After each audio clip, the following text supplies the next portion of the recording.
Welcome back to the MNstash, the only channel on YouTube that would snap Zeb Wells out of existence with the Infinity Gauntlet. And today, we look at the newest issue of the Amazing Spider-Man, issue 31. Somehow, this series is still going on. But before we get into it, be sure to like and subscribe as we're trying to hit 470 subscribers before the end of the week. And with your support, I know we can do it. And with all that being said, let's get straight into the video. So this is a special wedding issue. It has multiple stories in it, but we're going to skip over some of them as they're not important. But the main one starts off with a prelude. We see Tombstone and all the crime bosses having a meeting in the Bronx as they talk about his daughter's wedding coming up. They make the point that it might not be too smart to have all the crime bosses at the wedding considering KINGPIN is looking to gain back some territory. But Tombstone doesn't like that and wants them all at the wedding, reassuring them it's going to be a safe, calm, happy wedding. As Tombstone leaves, the rest of the crime bosses are looking like they're considering maybe whacking Tombstone. Of course, this would mean that all of them would have to do a vote and all agree for the job to be done. Then we get a quick little recap, so I'll read that for you guys in case you haven't been caught up to date with some of the recent stories of Spider-Man. 1 year ago, Spider-Man accidentally started a skirmish between Tombstone and the son of the Kingpin, the Rose. While quick, the conflict was brutal and bloody, with Tombstone using Spider-Man as an unwitting weapon. Spider-Man ended up taking Tombstone down a notch, but wasn't able to take the gang lord out completely. That time was eventful for another member of the Lincoln family as Tombstone's daughter Janice, a.k.a. the supervillain BEETLE, got engaged to Peter's longtime friend and former roommate Randy Robertson, son of the Daily Bugle Editor JOE Robertson.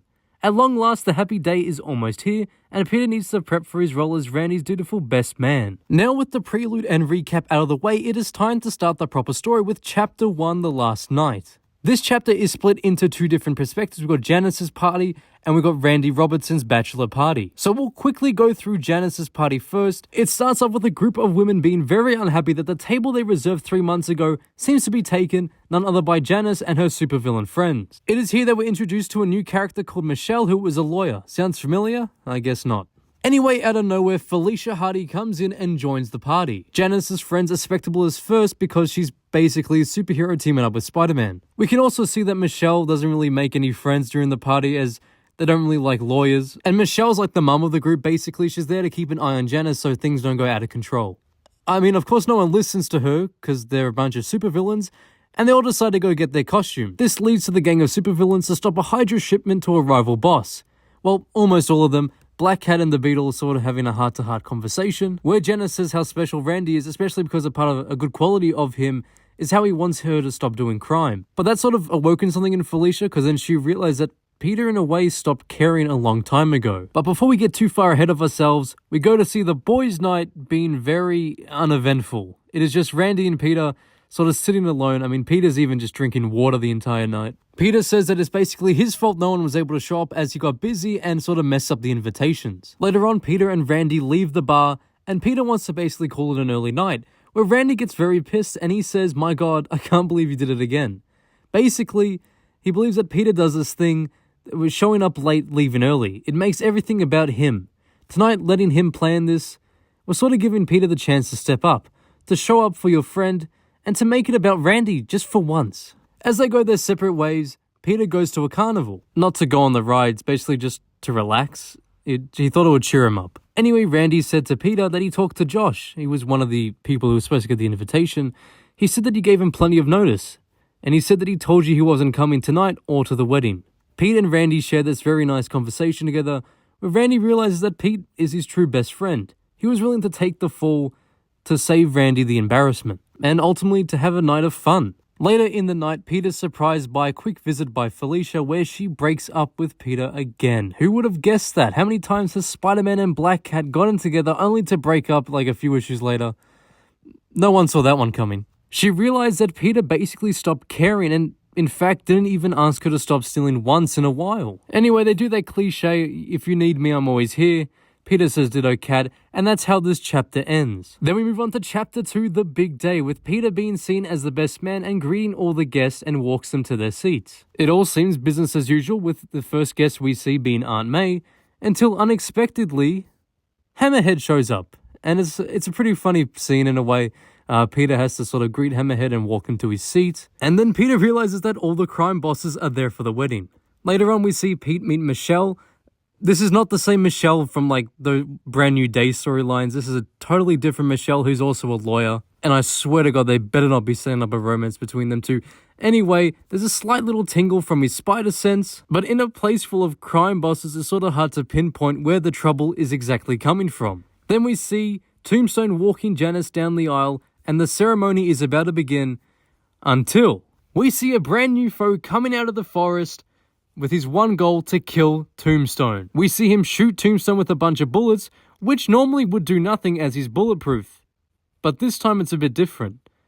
They've actually penetrated his skin and almost kills him. Anyway, as Spider-Man jumps in to save the day, Hammerhead in the distance is keeping himself busy by killing one of the crime bosses. The fight between Spider-Man and our new foe goes on for a little bit longer until he eventually makes his escape. Afterwards, Randy leaves with his parents, leaving Janice behind to deal with her father going to the hospital. The main story ends with Peter and Aunt May sharing a conversation with a little nagging feeling in Peter's head that from what started today is far from finished. That is it for the main story, so now I'll quickly go over the little sub-stories here, because a lot of them are pretty bad. Our first little sub-story is Peter and Kamala talking about basically what she did to save the world in, was it Amazing Spider-Man 26? It's been a while. Anyway, it's really horrible. This is another great example of why Zeb Wells is such a shocking Spider-Man writer. Basically, as a way of showing trust and thank you, Spider-Man reveals his identity to Miss Marvel, with him saying as he's about to take off his mask, "I usually save this for kids with incurable diseases." That was just pretty distasteful as a joke. Zeb Wells is just such a shit writer, isn't he? Anyway, I don't give a shit about Kamala Khan. I think that she's a pretty bad character. And that basically concludes the first sub-story. The next one shows Dr. Octopus in the bar with no name, trying to figure out this equation or whatever, and vows to become the superior Spider-Man again so he can become a superior of Doc Ock? Why? Why would we have to go back to this again? The next story, which has caused the most controversy and for good reason, is basically just a massive MJ and Paul story where we see them for majority of it going through therapy with them dealing with the loss of their fake children. As we can see here, Mary Jane is clearly not happy with Paul. The only reason they were really together was because of the fake children, and now that they're gone, they don't really have a reason to be in a relationship. We can see things like Mary Jane thinking to herself, "These days my life feels like an out-of-sync orchestra. No specific moments stand out and everything is sort of muddy." She is clearly not happy with Paul, and just writing them together for this long is sort of wrong. I have no idea why they just won't listen to the fans and just get Mary Jane and Peter back together. But anyway, the story continues with Mary Jane eventually getting a new costume because she has newfound powers for whatever reason. And I guess it was nice of Black Cat to make her the costume. But does anyone really want this? It sort of goes against Mary Jane's character because she was special without powers, and doing this sort of just ruins it a bit. I mean, like, clearly the people at Marvel just haven't even read their own books, because all those stories, all that character building with MJ through the 60s, 70s, 80s, 90s, even to the 2000s, showed that she didn't need superpowers to be strong, to be special, any of that. But now they're sort of just undermining all of the character building, all the character development, I should say, for what, a cheap miniseries that isn't going to sell after issue 1? But the story ends anyway with Mary Jane showing off her new costume. The next one's about Spider-Woman, how she came back to life. Who gives a shit about the Spider-Verse stories? Next one is about a fan who basically just likes to get saved by superheroes. And then a preview for a Spider-Man Reign 2. No one asked for it, but here we are. Oh, and I almost forgot there was a setup for a Spider-Boy issue 1. A quick editor's note, I somehow forgot another one of the backup stories, the final backup story, which sets up the next issue of Amazing Spider-Man. Basically, we see Kraven the Hunter and the Goblin Queen sort of form a relationship. Wow. Just wow. They somehow managed to capture everything wrong with this run in one single issue. Everything, and I do mean everything about this issue, was terrible. I really could not care less about any of the various plot points that have been set up here. From Randy and Janice's wedding being ruined, to Felicia randomly breaking up with Peter because he isn't lecturing her enough, to Kamala being alive because real comic fans care about her, right? To Doc Ock vowing to become the superior Spider-Man again, to Mary Jane becoming the new jackpot. I mean, not a single fan alive cares about her pain with Paul, and the stupid kids. To Spider-Woman's baby, to the promotion of Spider-Man Reign 2, the sequel that absolutely nobody asked for, and which is, by the way, not the most notorious Spider-Man story, you delusional freaks. Stop pretending it's not One More Day. To literally anything else in this pile of trash. Come to think of it, I feel like congratulations are in order. This issue was set up for a bunch of different upcoming stories, and I didn't care about a single one of them. Not a single one. I can't remember the last time I cared this little about anything from a comic for this long. Felicia breaks up with Peter because they had a good relationship. Peter jokes about kids with cancer. MJ pulls a wonder and grieves imaginary children. And also decides to become a superhero for reasons, I guess. Doc Ock's character has regressed for the 9th time, and he wishes to be the superior Spider-Man again. Craven hooks up with a goblin. Kamala returns after a grand total of 2 months of death.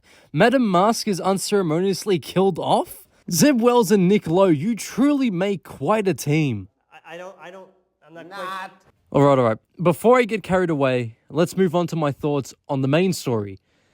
Anyone else find the wedding of Janice and Randy really stupid?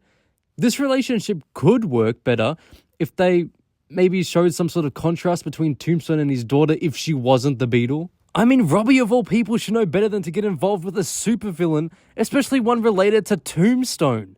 We have Randy Robertson, who is apparently okay with the relationship with a literal murderous villain who has no interest in reforming at all. But this is somehow okay because he cares for her to change? What? Janice is a bad person. End of story. She is a reprehensible scumbag willing to hurt and kill people. There is nothing sweet about this. This is people utterly throwing away morality for a relationship with a bad person, and Robbie Robertson apparently doesn't care that his son is doing this.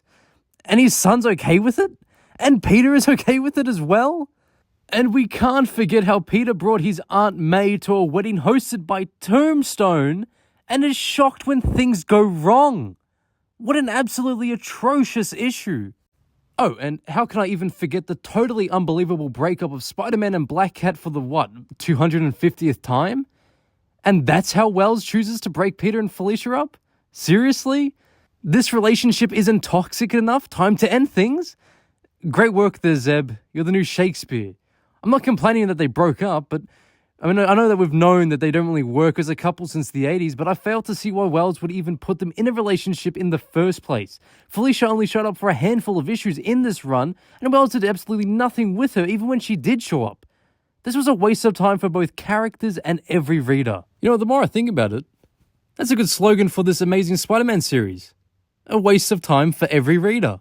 There was also a part of me that thought the lawyer Michelle was Michelle Gonzalez, who was also a lawyer. You're probably thinking, who the hell is that? And long story short, Michelle Gonzalez was Peter's roommate for a while, and even the chameleon disguised as Peter hooked up with her, which caused a lot of problems. Anyway, if this new Michelle is now going to be a love interest, it's just another plot point to show how creatively bankrupt Wells is. I mean, at this point, he's basically ripping off Brand New Day with the Michelle thing, and also the Peter is the only true friend subplot. Here, take a look at this. This is a heart-to-heart moment with Betty and Pete. And now look at this heart-to-heart moment with Randy and Pete. Seriously, how does this guy even have a job writing for the biggest title in comic history? Okay, I think I've said my fair share for the first story, so let's move on to the Kamala and Peter one, which is also written by Zeb Wells. And seriously, he just had Peter Parker make a joke about children with cancer in a real-life comic book that he's expecting Spider-Man fans to enjoy. I can't think of anything that perfectly shows just how bad of a choice Zeb Wells is for the guy to write Amazing Spider-Man than that joke right there. Peter, in a million years, would never make that joke, and it's disrespectful as hell to the original stories, which had so much heart and soul put into them, where he reveals his identity as sick children. How did the editorial let that joke slide? Oh wait, I know. Because Nick Lowe is just as big of a moron as Zeb Wells is. Now, before we get into the Mary Jane story, I'll quickly go over some of the other ones. Dan Slott continues to show why he's one of the worst Spider-Man writers in history by somehow undoing all that character development for Otto Octavius, that he did, by the way, just for him to go right back to wanting to become the superior Spider-Man. How can you be such a bad writer that you undo all the hard work, if you can call it that you did for years with a character in one mini-story? How is that even possible? Also, did you know that Dan Slott bought a copy of the first appearance of Spider-Boy a book he wrote, signed it, and sent it to CGC? You are a sad, strange little man, and you have my pity. Farewell. Dan Slott is now also married. Shame that makes him really unrelatable. I think he should be fired from all Spider-Man projects now. And modern problems require modern solutions. In the other story, the main sort of setup story for the next issue, Kraven and the Goblin Queen story was a bit weird, and I guess it sets up the next book in a incredibly average kind of way. I'm not even going to talk about the other two stories, they're just completely pointless and a waste of time. Now the big one, the Mary Jane and Paul story. Mary Jane being a superhero goes against everything that makes her character strong and special. Jesus, not everyone needs to have superpowers. The whole point was that Mary Jane was special in her own way with many unique and inspiring qualities. But anyway, there's some hope for Peter and Mary Jane. She's clearly unhappy with that loser Paul, so now the only thing left is for her to get over her fake children. And I don't care how much they want us to think that they were real. Their whole purpose of existence was to hold Mary Jane down, and they had no real character at all. Can anyone even remember a single thing that either of them did in all of their very few appearances? I can't wait until Zeb Wells finally gets fired off the book and writers can stop acting like we should care about those plot devices with names. In conclusion, this was mostly terrible, and the only decent stories were the ones that Zeb Wells and Dan Slott had nothing to do with. It's depressing that the two biggest Spidey writers right now are the same old hacks that the Spider Office has been using since the post-One More Day era. But that is it for today. Thank you guys so much for watching. If you have enjoyed, please like, comment, and subscribe if you haven't already, because here, any support means so much. I'd love to know what you guys think of this issue down below. We can start a conversation in the comment section. Be sure to tune in next time as we talk about Spider-Man Lotus. Same web time, same web channel. Thank you guys again for watching, and see you in the next one.